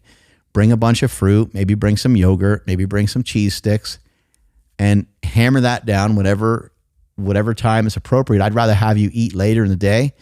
If you could have that food at like 3 and you normally get home at like 6, that would match up like perfectly. Because I think what happens to people is they get home from work, they haven't eaten anything since their 11:30 or 12:30 lunch, and now it's 6:30, 7 o'clock, and now they're ravenously hungry. They went through the pantry, they ate a bunch of like Ritz crackers or some bullshit like that, and then on top of that, they're eating that while they're cooking or while their wife maybe prepared something, and they're just getting in a lot of calories that they just don't need. And so it's nice to have a strategy. It's nice to have a schedule. It's nice to have some sort of theme that you can stick to. And how do you find a diet that you can be compliant with? The best way to find a diet you can be compliant with is to try as many fucking diets as you possibly can. Why not? Why not try a bunch of them? Why not try one for a couple weeks and then it works pretty good and you're like, oh man, I lost some weight. This is kind of cool. And then the weight loss stops. And then you're like, oh, I heard a thing about this other diet. Maybe I should try. Let me give that one a try. You give that one a try. Works for maybe a couple months. It works. And then you're stuck again. And then maybe you go back to the first diet that you did because it worked pretty good at the time. Maybe it's going to work for you again. Or maybe you switch to another one. There's no reason why we can't be on multiple diets. You just don't want to be on multiple diets at the same time. But you sometimes can utilize the strategies of multiple diets within a diet. So you could be following some of the stuff that you could be following a carnivore diet. You could utilize intermittent fasting. You could be doing a keto diet, use intermittent fasting. You could be doing, a bodybuilding style diet and utilize intermittent fasting. Like there's stuff that you can utilize And you also can say, okay, during the week, I'm not going to eat any carbs, but on the weekends, I'm going to carb up, but I'm also going to reduce my fat a bit. I'm going to use like a bodybuilding style diet on the weekend to carb up a little bit for the week. And when I do that, I'm also going to utilize a little bit of intermittent fasting with those diets, with both diets, right? I mean, so the mixing and matching, it can be really endless. You just have to, keep your mind open and keep searching and keep trying to find. The problem, your biggest problem with you being fat might not even necessarily be yourself. It might be that you have not found the correct diet that allows you to challenge yourself appropriately day in and day out so you can do it consistently over a long period of time. That's most likely what happened. You're not just a fat piece of shit. You're not a dumbass. You're not a loser. You're not a failure. You just maybe haven't found the right thing to click with you. I'm not trying to make excuses for you, but you haven't found the right thing to click with you that you can follow consistently because you thought this carnivore thing was going to be the thing for you. But then you couldn't follow through with it. Now you feel like a failure, and now you're just being a fat bastard eating a bunch of crap that eating a bunch of crap isn't a good strategy. And not being on any diet isn't a good strategy. You need a diet. And so maybe you start to look at, I wonder if I just try this bodybuilding diet. Oh man, bodybuilding diet seems hard because those suckers, they eat like 6 times a day. They have a starch with every meal. They have meat with every meal, and they have vegetables every meal. I don't know if I could like lug all that stuff around. Sounds like I'd have to do a lot of meal prep and so on, right? But maybe you could say, I'm going to do a bodybuilding style diet, but I'm going to also utilize some intermittent fasting. Boom, you just landed on a chunk of gold because you might be the kind of person that likes some carbohydrates in your diet. And if you do, that might make some sense. You also have to keep in mind when I say bodybuilding style diet, it's kind of interesting because you have to remember that bodybuilders, especially high level bodybuilders, they put out a tremendous amount of energy every day. So you don't necessarily have to eat like them. You don't necessarily need the 6 meals a day. Some of those guys, they need that nourishment to continue to pack on some muscle mass. And for most of you out there, the thing that plagues you the most, which yes, everyone could use more muscle mass. I want you to lift. I want you to eat more protein. I want you to do all those things. Those are huge. That does plague America as well. Americans are getting fat. They're getting sick. They're getting slow. They're getting weak. And so much of that has to do with muscle. But the thing you need to work on first is to figure out ways to manage your weight so you can lose body fat. Simultaneously, yes, you're going to have to pick up some weights, but 5% of our population right now lifts weights. So I'm not going to try to make 90% or 80% or 70% of the population. I'm not going to try to make that percentage of the population to work out because it will never happen. It just won't ever happen. Actually, I don't even know. It's like, maybe it's like 5% of the population has like gym memberships or something like that. I don't know, something ridiculously low. The amount of people that actually lift consistently, it might just be like 3% or 1%. It's probably like, yeah, I'm in my own world, looking at you guys and looking at the other people on Instagram and so on. It feels like everyone lifts, right? Everyone goes out for a run. Everybody, they don't do it. So the biggest thing that plagues us is the diet. What percentage of Americans have dieted? It's probably a huge percentage, right? Probably 90%, 80%. It's probably a huge percentage, but they can't find something they can follow. You need to find something that you can follow. And as soon as you find something you can follow, then you'll start to at least make some progress.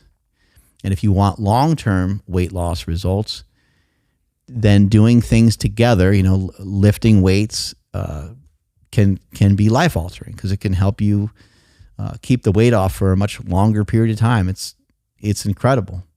Building out that muscle mass can make a huge difference. I will never go to a doctor ever again about my general health. All they want to do is put you on pills. Really well said there by Dana White. Couldn't agree with him more. A lot of us are just trying to get jacked and tan. A lot of us just want to look good, feel good. And a lot of the symptoms that we might acquire as we get older, some of the things that we might have, high cholesterol or these various things, it's amazing to have somebody looking at your blood work as you're going through the process, as you're trying to become a better athlete, somebody that knows what they're doing. They can look at your cholesterol. They can look at the various markers that you have, and they can kind of see where you're at, and they can help guide you through that. And there's a few aspects too, where it's like, yes, I mean, no shade to doctors, but a lot of times they do want to just stick you on medication. A lot of times there is supplementation that can help with this. At Merrick Health, these patient care coordinators are going to also look at the way you're living your lifestyle, because there's a lot of things you might be doing that if you just adjust that, boom, you could be at the right levels, including working with your testosterone. And there's so many people that I know that are looking for, they're like, hey, should I do that? They're very curious. And they think that testosterone is going to all of a sudden kind of turn them into the Hulk. But that's not really what happens. It can be something that can be really great for your health, because you can just basically live your life a little stronger, just like you were maybe in your 20s and 30s. And this is the last thing to keep in mind, guys. When you get your blood work done at a hospital, they're just looking at like these minimum levels.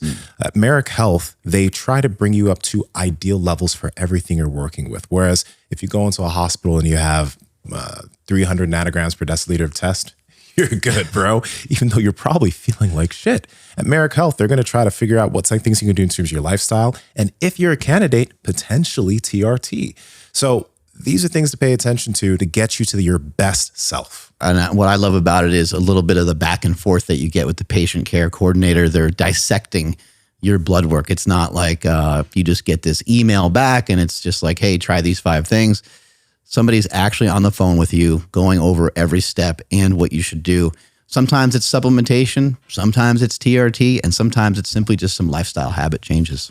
All right, guys, if you want to get your blood work checked and also get professional help from people who are going to be able to get you towards your best levels, head to merrickhealth.com and use code POWERPROJECT for 10% off any panel of your choice.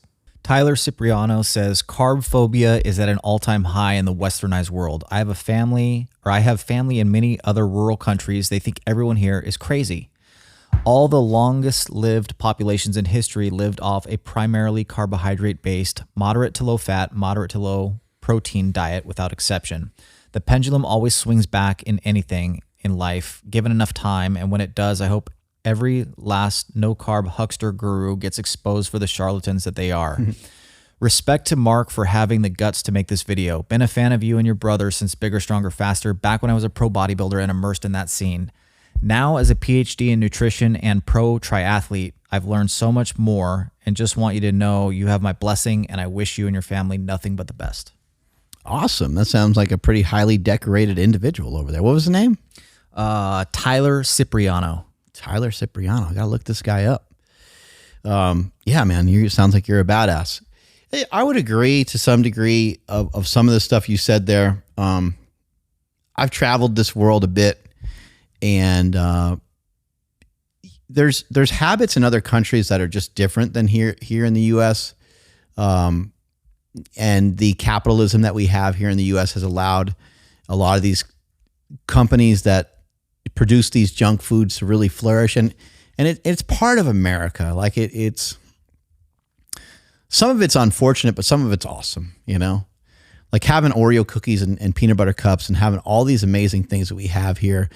Companies like Ben and Jerry's, and having all these things. It's like it's a catastrophe, right, on one end, but it's also awesome. And it's just cool that we've been able to have such delicious stuff, you know, at our fingertips for so long. But yeah, I agree with a lot of what was said there. I think other countries, the habits that are there's things that are baked into other societies. A country like Norway or something like that, they just tend to, in a lot of these countries, just tend to walk more. In France, you see a lot of walking. You know, on the other hand, in New York City, you see a lot of walking too, right? The serving sizes of stuff here in the U.S. is just crazy. The serving sizes of food is pretty nuts. When you travel overseas, if you're going to more Americanized areas, more touristy areas, yes, they'll give you a little bit bigger servings. But I remember when we were in like Italy and a couple other spots, I was like, man, I feel like I need to eat after I eat. And it was kind of that way. It felt like sometimes I needed to get more food because they don't, it's not they're feeding you small amounts, they're feeding you appropriate amounts. But when you're an American, you're used to those larger amounts.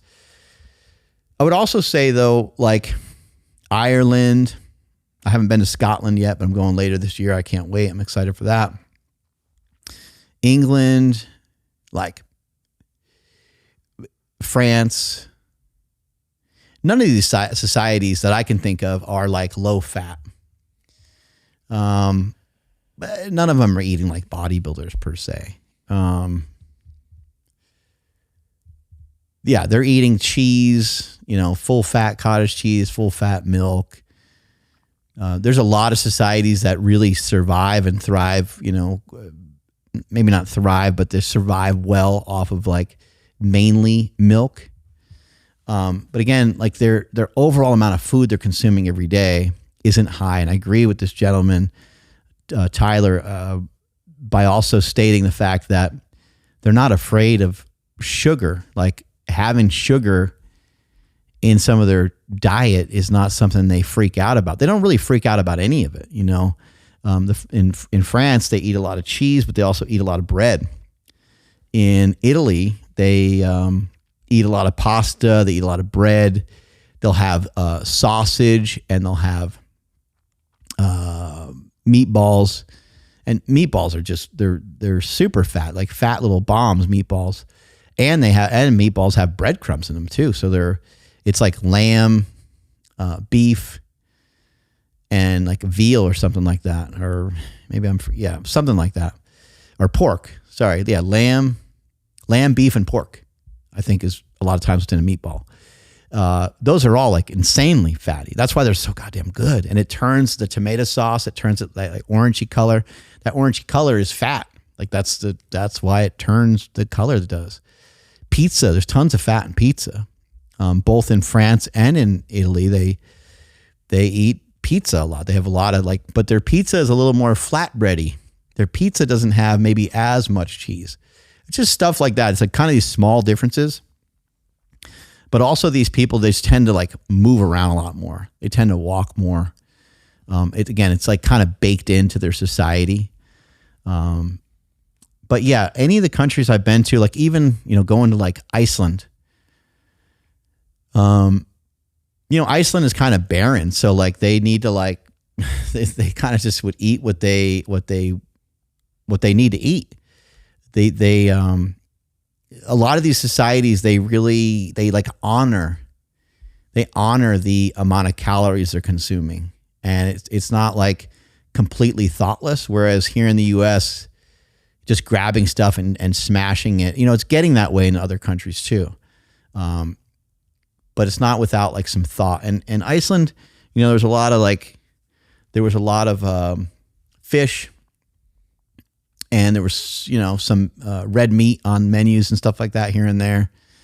But again, they're not really hammering down like a ton of food. So yeah, nothing's quite like the United States. Nothing's quite like stepping into an Outback Steakhouse or Cheesecake Factory or any of those kinds of things. They don't have that same loudness and environment. Like you walk into those places and it's nuts. It's like, it's pretty loud and there's like just tons of food being fired out, and they just don't do shit that way in other countries. And like I said, they get a lot more activity. So yeah, thank you for those comments. That was really well said.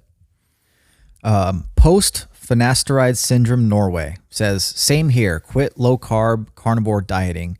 It absolutely sucked. Now I eat snake diet with fat refeeds on rest days. Super low fat, high carb, moderate protein, meat, fruit, honey, raw dairy. Insane how much better I feel, how much better this feels compared to not having carbs. LOL. Just got to make sure this approach that your fat sources are quality during rest days, egg yolks, quality red meat, and wild caught fish, etc. I agree with that style of diet. I mean, that sounds great. Like, if we're going to be, vitamin A, vitamin D, vitamin E, vitamin K, those are all fat soluble vitamins. So this isn't like a forever diet. However, utilizing some of these strategies can help you to be less fat forever. You're going to want to get yourself to a point where you can actually consume a little bit more fat, in my opinion, or at least cycle it in here and there. The point in maybe, submarining your fats down for a day is just to be organized and out of convenience, so you could say like, this day I'm going to do this and this day I'm going to do that. Things don't necessarily have to be separated out that way. I mean, again, you can track your macros, you can count your calories. There's a lot of ways to the top, but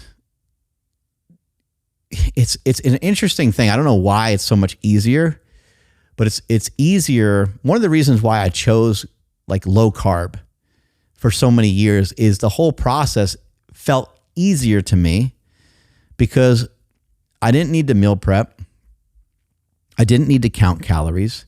It didn't mean that I could eat regardless of calories though, but it was just really easy. And to go to a restaurant is easy. Just to order like an omelet at a restaurant is so simple. Every restaurant has meat, and almost every restaurant has meat and vegetables. It's easy to order salads. It's easy to order steak and just all veggies on the side. It's like so easy to do all that. And when you're not concerned about the fat calories, that is a very simple diet because you don't have to worry about the oil and all the different shit they might use at the restaurant. And you don't have to be picky and say, hey, don't cook in any seed oils. And like, you don't have to be all weird and stuff. You get to just kind of eat those foods. I'm not saying seed oils are good, but you get my point. You don't have to be so nitpicky with it. When you start to do like a bodybuilding style diet, I mean, bodybuilders, they don't go out to eat. Rarely. Maybe if they're in a really big city, they might go out to eat because sometimes really big cities cater to everyone's dietary needs. But yeah, for the most part, those guys aren't going to go out to eat. But yeah, cycling through, I think, is ultimately probably going to make the most amount of sense. So for myself, as I get down to that 200-pound mark, that's when I'm going to start to cycle through stuff. That's when I'll start to bring back a keto brick here and there. That's when I'll start to eat whole eggs. That's when I'll start to, and it's not like my diet is not completely absent of fat. And I don't think your diet should be completely absent of fat either. But to do it for 2 or 3 days, I don't think ain't no thing. I think all it's going to do is assist you to lose weight because it is a huge cut into your calories. So just picture this, right? Picture you're able to eat like 3,000 calories a day. And I tell you, hey, the next 3 days, you're just going to eat 0 calories. So you just, you saved yourself, 21,000 calories or whatever the number would be, right? We could do a strategy like that, or rather than have you kind of suffer and be hungry and not feel great, even though fasting sometimes can help you to feel pretty good, what if we just had fruit in there? So Monday to Wednesday, all you're going to eat is fruit. Come Thursday, you're going to add in, a lean source of meat with dinner, and then you're going to make it through the rest of the week. And then, Monday or Sunday or something like that, we'll have you eat, a fattier profile of foods on that day. And you're going to reduce the carbohydrates a little bit, and then we'll have you start over, stuff like that. I mean, that's, you should be able to do that for a while. And again, remember, your body's going to be pulling fat from your own tissue. You already have fat on your body. So it's not like you're malnourished. It's not like your body's not getting fat. It just happens to be pulling the fat from your love handles and from your ass and from wherever else it needs to pull the fats from.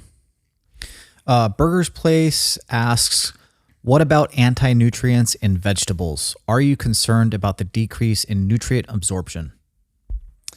No, I'm not concerned about that at all. I know that it's a thing. I know that it's part of it. But when we had Ashif Khan on recently, he talked about how like plants and all these different things could sort of like fight each other. So like if you're to eat, let's just say an orange and you eat a blueberry, the orange can potentially, I think it was actually like a grapefruit, but like a grapefruit and a blueberry can counteract each other.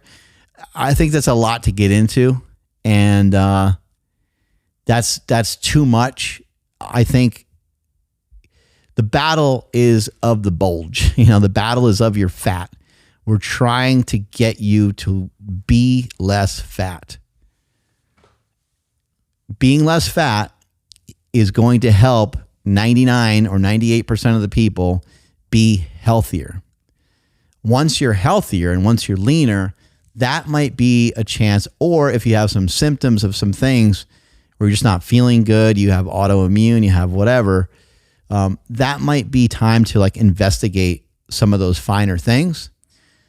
But in terms of like microplastics and just all these different things we're exposed to, I think do your best to be your best with some of those things. But I think the alligator closest to the boat is you being fat.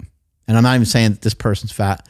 I'm just saying in general, most of the people watching that want to learn how to find a diet that allows them to control their calories and allows them to control their body weight. Most of them are fatter than what they want to be, and they're trying to lose body fat. And so that's where I kind of shift the focus to. Anti-nutrients in plants, vegetables, and fruit is a thing. I would say it's a bigger thing for those people that may have symptoms that they think may be related to that. To just randomly think that you have symptoms, might be a mistake. So anyway, I think, sometimes like an elimination diet can be helpful. So if you eliminate a bunch of foods and you start to feel better and you start to notice some good changes, some changes in a positive direction, then that's a wonderful thing. And then maybe you can learn from that. And then maybe when you bring a food back in, you can take some notes and you can kind of learn from each thing that you take out. I know that spinach, has a bad reputation. They talk about oxalates with spinach. And for me, what I did with that is I just have arugula. So it's like you just kind of switch or you move from one thing to another. Arugula is supposed to be really good for nitric oxide. Nitric oxide is supposed to be good for like heart health and stuff. And I was like, I could use that at 48 years old. That sounds good. And I love the taste of it. It's like peppery and stuff. I really enjoy it a lot. And sometimes I just throw it on some of my different foods. We'll just take maybe one or two more questions. Here is Scalin in. It says, good on you for recognizing when your body is telling you to do something different. I had no energy on keto, and when I switched to low fat, it changed everything. Yeah, that's great. And not only obviously did this guy switch to low fat, he switched to low fat and bringing in some carbohydrates. Just because this diet is low fat doesn't necessarily mean that you have to jack the carbohydrates through the roof either. I think on some days, I think I have kind of overdone it. I think I've had 400 or 500, maybe even like 600 grams of carbohydrates on some days, and it's probably just not really necessary. So, pay attention to what you're eating, how much you're eating. It's actually super easy to get there too. I was kind of shocked at how quickly you can get there. If you're like, I was putting honey on like a bunch of stuff, and much like a keto diet, right? A keto diet, use a little MCT oil here and there, and boom, like everything just goes nuts. And we don't always need all that. I think an interesting thing about the carbohydrates, and when you start to consume a decent amount of them, is the fact that it does seem to rev your engine a little bit, especially like not necessarily just body temperature wise, the body running a little warmer, a little hotter. It seems to be almost more like you just want to move more. And I noticed for myself, which I'm a person that moves quite a bit anyway, but some things I wasn't compelled to do at certain times of day, like usually later in the evening, I just like wouldn't do certain things. And now I find myself doing them. I'm like, is that the diet or is that just kind of like a mental thing? This is interesting. So yeah, usually after like 5 p.m. I'm pretty shut down, but now I'm open to, go for a walk.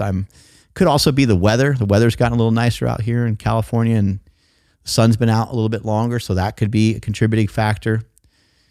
You got to keep in mind too, like I'm in just a couple weeks into this diet. So I'm still in the honeymoon phase and all I have to report is mainly good news. Right.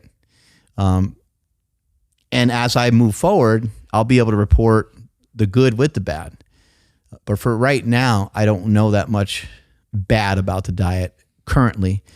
Although I will say that, what happens when you are lean and you're not pulling really much more fat off your body and, you're eating a decent amount of carbohydrate, you're eating a decent amount of protein, but the fat nutrients and all the healthy things that might come with some of the fat nutrients aren't there. Is that going to lead to some outcomes that are just not healthy? And those are things that I'll just need to watch out for and sort of judge myself. And I should be able to pinpoint some of those things. I think maybe like next week or the week after, about 2 weeks from now, I'm going to get some blood work done. So be able to look at that and examine that. And I have, a lot of blood work done previously, but I don't have a blood work done from like, exactly before I started this diet and then while I'm on the diet. But I think it will give us a good insight. The A1C will be on there as well as fasting insulin, fasting glucose, and a bunch of other things that we can look at. And we can say, oh, wow, look at this shift in LDL, look at this shift in HDL, or whatever those things might be. Should be pretty interesting to try to find out. Okay, this guy, Pepa Pucho, says, I found something called exercise snacking, where you do 1 to 2 minute high intensity exercise before meals. Really helps insulin sensitivity, even better than walking 30 minutes after eating. Might help those of us who have issues losing weight doing this. Going to try it, see if it helps with Cole Robinson sugar fasting. Yeah, something like that could be great. Help you to kind of regulate the food you're about to consume. It could help a little bit with like nutrient partitioning, getting the nutrients into like the right areas rather than just, potentially being stored as fat or something like that. I've done stuff like that before where I've done like 30 push-ups before meals and things like that. And it's a good practice, a couple sets of push-ups is probably like a really great idea. A couple sets of push-ups, a couple sets of squats before eating. I mean, it makes a lot of sense. From a health perspective, that sounds like a pretty healthy thing to do. Especially if it doesn't like cost you a lot in terms of like time and, it's not giving you like undue stress and all that kind of stuff. I do like the postprandial, the, after meal walk, I think is really nice. And even with the after meal walk, I mean, you could throw in a couple squats on a bench that you walk by in the park or anything like that, just to get the heart rate elevated a little higher. It might be harder after you work out because your gut might be all distended and you might not feel amazing. But I think a bunch of you guys today have presented a lot of great information. I'm not really aware of anyone that's utilized that strategy to like get, leaner or get really lean, but I think it's a great experiment for you to try it. It makes a lot of sense. Something I've been thinking about more recently is, people talk about your insulin spike. Oh, your insulin spikes, your glucose spikes, but they're supposed to spike. They're also supposed to come back down quickly. And if they don't come back down quickly and that sugar hangs out in your blood, for a long time, it means that there's some insulin resistance that has happened. And what you want to try to do is you want to try to become insulin sensitive. And so what this person is pointing out by doing some of these exercises and activities right before they're about to eat is you're opening yourself up to be just a little bit more, to have a little bit more insulin sensitivity. So now when that glucose spikes, the appropriate amount of insulin is going to go right along with it. And hopefully it helps clear that glucose out of there, maybe just a little bit faster than what you would do without some of the exercise snacking that some people have been talking about. Thank you so much, everybody, for your questions. I'm Mark Smelly Bell. This is the Mark Smelly Bell channel. We're going to continue to talk about this stuff. I'm going to continue to get leaner. I'm going to continue to get in better shape. The only way to really prove anything is to do it. And I'm not out to necessarily try to prove that this diet is right. And I'm definitely not out to like prove that other people are wrong. My main concern, the main thing I'm working on is just getting leaner. So I'm just trying to find something that will help me get in better shape, something that will help me get leaner. And so that's why I'm doing this. And I could obviously go back to just straight up bodybuilding diet, and maybe that's what I'll land on. Maybe this diet won't work quite the way that I want, but Stan Efferding was here recently. He saw me half naked and he was like, oh yeah, dude. He's like, you're at like 8%, 7%, 8%. And shit, that's good enough for me. I mean, maybe soon I'll get the body fat tested, because why not go get it tested? But I don't love doing all the regular influencer shit that maybe other people do, because I feel like other people do it well and you can follow along with some of the stuff that they do. But anyway, I should probably get it tested at some point to sort of see where we're at. And I think the last time I got it tested, it was like 10%. So if it's down to like 7, or if it's down to like 6 or 5, that would be really cool. I know I'm not at 6 or 5 right now, by the way, but I'm hoping that I can get myself under 8% and just kind of hang out there for a while. Now, I don't care that much about the percentage as I do the look. I want to just not have any fat in the lower back, which I'm pretty sure I've gotten rid of almost all of it. But still, now if I like overeat or if I get like bloaty, that area will still be like kind of fat. So I'm like, you know what? Like fat for me, it's not. I recognize that it's not fat. I recognize that I'm not fat. I'm not a lunatic. I have some chub there that I'm still trying to get rid of. And just like all of you, I just want to get better. And that's what this experiment's about. That's why I'm doing it. I'm not doing it to hurt anybody. I'm not doing it to be against anybody. I'm not doing it to be with anybody. I'm doing this for my own reasons. I've made my own money, my own way. I don't need to make these videos, but at the same time, I do need to make these videos because I need to share out awesome shit with you guys, even if sometimes maybe it's a little bit of bullshit. Strength is never weak. This weakness never strength. Keep the comments coming. Catch you guys later. Bye.